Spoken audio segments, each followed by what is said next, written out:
What's going on, y'all? Cree here with some more Genesis replays. Today we're up against Runick and Radiant Typhoon. Alright, so this is more of like a rant video. This is Konami R&D, the good folks over at Genesis. If you take anything away from this video, please point Runick out. So, granted, this deck has a very ideally good matchup against the Runick, right? However, it's still an incredibly annoying strategy. I'm not even going to bother like pausing for input. So, thrust there for Pot of Greed. We draw. They chain Runick tip. And then that's when I know I am in for it. Activate Fountain. I attempt to banish the board. Widow Anchor. Yeah. Just point out Fountain, guys. Make it 90 something points. Make the Radiant cards 90 points. Dude, I don't know. But, This match, right? This is game 1, by the way. This game 1 took me like 30 minutes to play out, right? I don't even like enjoy. I did not enjoy this game of Yu-Gi-Oh that you are seeing me do right here. It's slop. It's slop. It's what it is. It's not really fun. Not really interactive. My win con here is getting rid of the fountain. Which, I know this is going to sound like a lot of me complaining, because that's what it is. But, the olive branch I extend to you, Konami. See, Pot of Greed, Thrust, Fountain, that shouldn't be cool. You know, just make it 100 points. Make it 100 points. Runick Fountain, nothing good comes out of Runick Fountain being allowed to be played. Alright, look at this hand. This hand is, like, I'm doing my damnedest here. And this is a mill strat. Granted, mill strats should be allowed, sure. But this gameplay is not fun. Like, I'm pretty sure I would crash out if in paper I had to play against this during a side event. Like, there's just no way. I hate it here. Not even to mention, like, the hoops and the hurdles I'm going through here to try and just deal 5,400 more damage. It's insane. Now the allure is going to go off. This is going to happen. This is during their turn.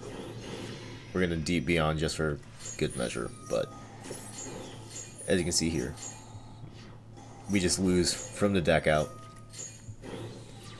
Yeah, Runick is not fun.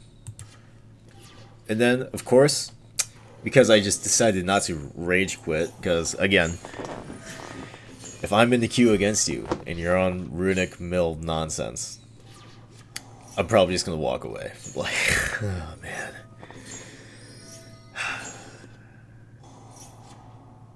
Konami, if you're doing your research, again, please, just get rid of it. Well, now at least I know the game plan. The game plan here is to ensure I have a way to a level 10 to make sure he is not able to keep Runick Fountain on the board, which is fine. Granted, I should have shifted. That would have curb stomped this entire strategy here. But instead, I'm opting to do this. He's going to pop. We're going to summon. He's going to Widow Anchor this away. We're going to Gold Sark here for Snope. Snope banish this. That. Pass turn here. He gets his Engage back, which is whatever. Vision, again, Vision needs to be like 30 points, Konami. Like, the Radiant package is absurd.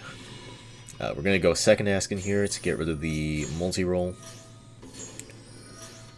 Add this back to hand. Down comes Fountain. We're going to chain Ghoti immediately. We're going to go to banish the board. He's going to freeze the curses. There's option tree 1.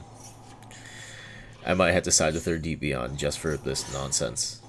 If it continues to be legal, which I hope it does not. Down comes the Ghoti. He's got to protect that one. He's going to draw 3, because why? Why is Runick Fountain legal? We're going to banish it. Smack over it. Let this one go through to clear up space. Typhoon Vision and draw a phase. Draw 2. Again, 30 points, please. This engine is a little ridiculous. Thrust in the Upstart Goblin. I think he is on 3 thrusts here, because guess what? The Runick, or the Radiant package is not pointed at all. Konami, come on. I know you want us to be able to use the new toys, but it's a little absurd here. Here we do a fun little thing. We banish the Deep Beyond for cost to get it off the board so it cannot be negated this time. He's going to slumber this away. He's going to be able to draw 3 off of this fountain, which is totally fair. Slumber is not going to let that resolve. Or the Deep Beyond comes down, or Shift comes down. Going to Propoise. Here we're just playing around the inevitable freezing curses, slumber, whatever that he drew us into. Yeah, not fun. On to the fabled game 3. As you can tell, I'm having a blast here. We are learning the meta. We had to blame the thrust because this is a Ghoti deck. We activate monster effects in the standby phase and end up with cards on the board. Double vision here, by the way, into MST to pop my Cosmic. I should have just left it in hand, but like, you know, I was not expecting him to actually be on MST. Should have seen that coming. Maybe he sided into it. I don't know. Either way, I am upsetty spaghetti. Anyways, he's going to blank out that option. He's going to tip. Down comes Fountain. Down comes Slumber. Fountain again. This time I'm just waiting for end of turn. But now we get to Zep. He's going to Widow Anchor that. Engage here for multi-roll.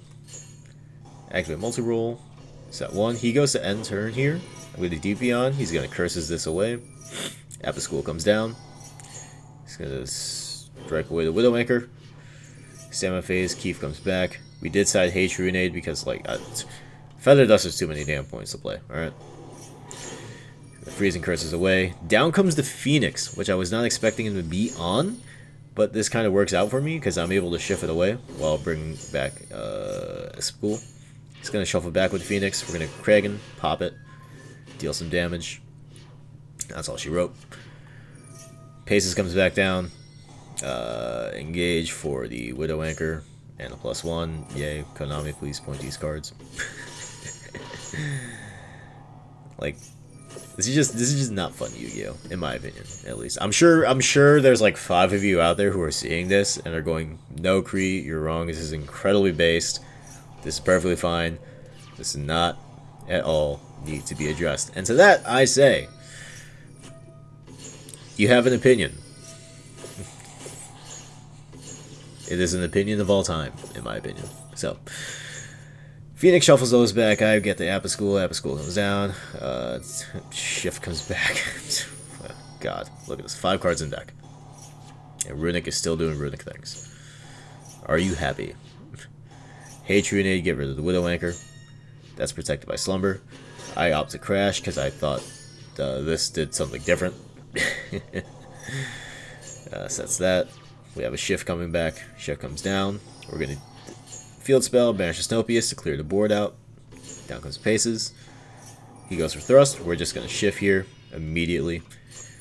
Deep Beyond effect, banish the board successfully. Apple School comes back down. Set 2 pass.